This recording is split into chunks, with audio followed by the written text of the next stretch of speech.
এত কথা, এত বুলি, এত গান, তখনই আমরা সব অদ্ভুত অদ্ভুত বিশেষণ যুক্ত হতে দেখি। এই প্রশ্নটি রেখে বিরতিতে গিয়েছিলাম। আন্তর্জাতিক মানদণ্ড অনুযায়ী নির্বাচন আয়োজন করার জন্য নির্বাচন কমিশনকে 4 মিলিয়ন ইউরোর বেশি সহায়তা প্যাকেজ দেবে ইউরোপিয়ান ইউনিয়ন।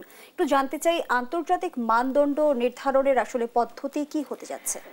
দেখুন, যখন বাংলাদেশের নির্বাচনী কথা আসে তখনই আমরা সব অদ্ভুত অদ্ভুত বিশেষণ যুক্ত হতে দেখি।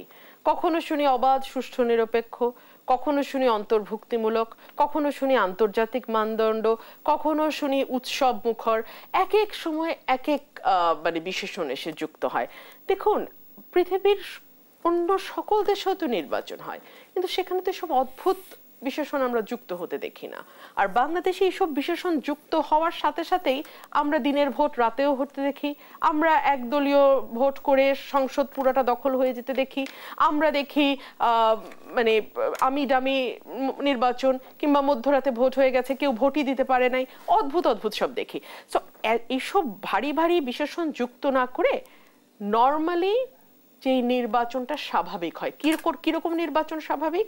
যারা প্রার্থী হতে চাইছে তারা প্রার্থী হতে পারবে, যারা ভোটার তারা নির্ভয়ে যাকে তাদের পছন্দ, যাকে তাদের খুশি তাকে ভোট দিতে পারবে, সরকার নিরপেক্ষ ভূমিকা পালন করবে, আইন প্রশাসন যারা কর্মকর্তারা আছেন তারা তাদের দায়িত্ব আইন শৃঙ্খলার মধ্যে থেকে তাদের দায়িত্ব পালন করবেন।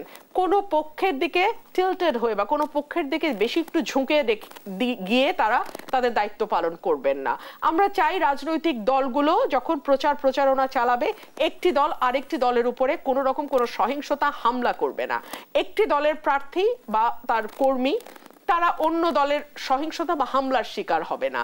ছোট দলগুলো যারা হয়তো অত বড় জমায়েত করতে পারে না বা অত বেশি লোকজন তাদের দলে হয়তো নেই, তারাও যাতে একটা বড় দল যে সুযোগ সুবিধা নিয়ে নির্বাচন করবে, ছোট একটি দল যার হয়তো তত জনবল নাই, অত শক্তি নাই, অত অর্থ নাই, অত পেশি শক্তি নাই, সেও যেন নির্বাচনে সমান অধিকার লাভ করে।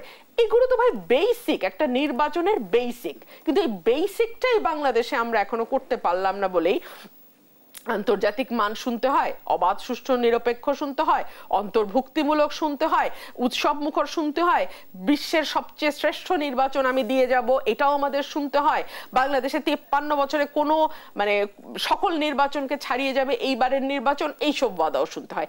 এত কথার দরকার নাই।